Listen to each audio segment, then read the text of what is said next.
Commission আমরা আপনাদেরকে সতর্ক করছি, গতকালকে যে প্রজ্ঞাপন দিয়েছেন সেটা বাতিল করেন। 400 গজের মধ্যে নাকি ক্যামেরা নিয়ে যাওয়া যাবে না। আর এটা কি বক্তব্য নাকি? দ্রুত সময়ের মধ্যে এই অগণতান্ত্রিক এবং স্বৈরতান্ত্রিক সিদ্ধান্ত বাতিল করতে হবে। আমরা সবাই নির্বাচন নিয়ে আমরা সেন্টারে যাব, ছবি তুলবো, ঈদের মতো আনন্দ করবো। ভোটের বাকি আর মাত্র 2 দিন। এমন এক মুহূর্তে দাঁড়িয়ে ঢাকা বিশ্ববিদ্যালয় কেন্দ্রীয় ছাত্র সংসদের ভিপি সাদিক কায়েম যে আহ্বান জানালেন তা শুধু রাজনৈতিক বক্তব্য নয়, বরং 12ই ফেব্রুয়ারির নির্বাচনের মোড় ঘুরিয়ে দেওয়ার মতো একটি সম্ভাব্য গেম চেঞ্জার। রাজনীতির ভাষায় যাকে বলা হয় ক্রিটিক্যাল জাংচার বা গুরুত্বপূর্ণ মোড়, ঠিক সেই জায়গায় এসে দাঁড়িয়েছে দেশ।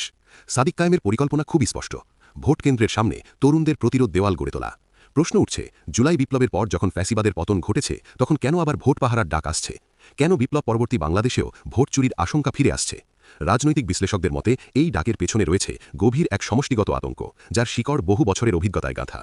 বিশ্লেষকরা বলছেন, সাদিক কায়েমের এই ভোট রক্ষা পরিকল্পনা মূলত 2টি বড় ভয় থেকে জন্ম নিয়েছে।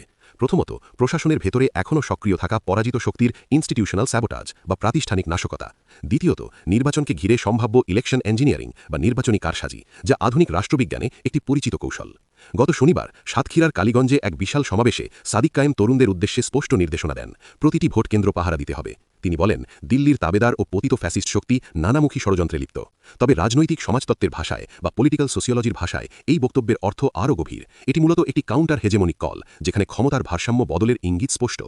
বর্তমান মাঠ পর্যায়ের রাজনীতি বিশ্লেষণ করলে দেখা যায়, ক্ষমতার সমীকরণে বড় ধরনের পরিবর্তন এসেছে। অভিযোগ উঠছে, একটি বিশেষ রাজনৈতিক শক্তি যারা নিজেদের ভবিষ্যৎ সরকার হিসেবে কল্পনা করছে, তারা প্রশাসনের এক অংশকে কাজে লাগিয়ে ফল নিজেদের পক্ষে নেওয়ার চেষ্টা করতে পারে। রাষ্ট্রবিজ্ঞানে একে বলা হয় অ্যাডমিনিস্ট্রেটিভ বায়াস বা প্রশাসনিক পক্ষপাতিত্ব। সাদিক কায়েম আসলে আশঙ্কা করছেন এই সাইলেন্ট রিগিংকেই। তাই তিনি প্রশাসনের ওপর সম্পূর্ণ ভরসা না রেখে আস্থা রাখছেন জুলাই বিপ্লবের সেই ছাত্র তরুণদের ওপর, যাদের অনেকেই বিপ্লবের মাস্টারমাইন্ড হিসেবে পরিচিত। কিন্তু এই অবিশ্বাস হঠাৎ তৈরি হয়নি। ইতিহাস বলছে, গত 16 বছরে বাংলাদেশের মানুষ ভোট শব্দটির ওপর বিশ্বাস হারিয়েছে। 2014 সালের একতরফা নির্বাচন, 2018 সালের তথাকথিত রাতের ভোট, এসব মিলিয়ে ভোট চুরি আজ একটি পলিটিক্যাল ট্রমা হয়ে দাঁড়িয়েছে। সাদিক কায়েম যখন বলেন, আমাদের মা বোন চাচা চাচিদের জন্য কেন্দ্র নিরাপদ রাখতে হবে, তিনি আসলে সেই ট্রমা ভাঙার ডাক দিচ্ছেন। এটি ফিয়ার কালচার ভেঙে বেরিয়ে আসার আহ্বান। তার বক্তব্যের সার কথা একটাই: যদি এবারও কেন্দ্র অরক্ষিত থাকে, যদি প্রশাসনিক কারসাজি বা পেশি শক্তি জয়ী হয়, তাহলে জুলাই বিপ্লবের রক্ত ইতিহাসে বৃথা যাবে। তবে প্রশ্ন থেকে যায়, এই পরিকল্পনা কতটা কার্যকর? সাদিক কায়েমের ধারণা অনুযায়ী তরুণরা ভোট কেন্দ্রের সামনে আয়রন ওয়াল হয়ে দাঁড়াবে। এটি শুধু শারীরিক উপস্থিতি নয়, বরং একটি শক্তিশালী মরাল প্রেশার। যখন হাজার হাজার ছাত্র জনতা বাইরে থাকবে, তখন প্রিজাইডিং অফিসার কিংবা আইন শৃঙ্খলা বাহিনী চাইলেও অনিয়ম করার সাহস পাবে না। তিনি শহীদ আবু সাঈদ ও আলী রায়হানের নাম উচ্চারণ করে তরুণদের আবেগকে নাড়িয়ে দিয়েছেন।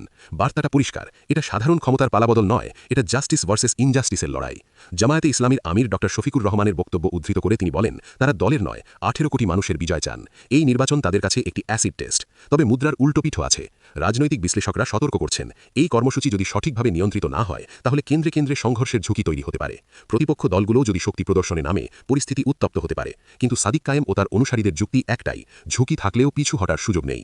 কারণ যদি 12ই ফেব্রুয়ারিতে ভোট রক্ষা না হয়, তাহলে বাংলাদেশ আবারও নিও অথরিটেরিয়ানিজমের পথে হাঁটতে পারে। আর যদি তরুণরা সফল হয়, তাহলে ইতিহাসে প্রথম প্রশাসন নয়, জনগণই হবে ভোটের পক্ষ।